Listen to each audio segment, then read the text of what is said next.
Rambo learns tricks. ఒక మధ్యాహ్నం పిల్లలు నిర్ణయించుకుంటారు, ఈ రోజు ట్రైనింగ్ డే. రాంబో గర్వంగా కూర్చుంటాడు. పక్కింటి కుక్క కూడా కూర్చుంటుంది. ఇద్దరూ సిద్ధంగా, ఇద్దరూ ఆత్మవిశ్వాసంగా, ఇద్దరూ పూర్తిగా ట్రైనింగ్ లేనివాళ్లే. సిట్ అని ఒక పిల్లాడు అంటాడు.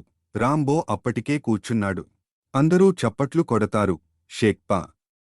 రాంబో తప్పు పాదాన్ని ఎత్తాడు. పక్కింటి కుక్క రెండు పాదాలు ఎత్తి కింద పడిపోయింది. పిల్లలు అదేదో మాయచేసినట్టు చప్పట్లు కొట్టారు. తర్వాత కమాండ్, రోల్ ఓవర్. రాంబో బాగా ఆలోచించాడు. తర్వాత నెమ్మదిగా పడుకుని నిద్ర నటించాడు. పక్కింటి కుక్క మాత్రం నిజంగానే రోల్ అయింది. నేరుగా ఒక పూల కుండలోకి. విజయమా? అవునట. అలాగే అనిపించింది.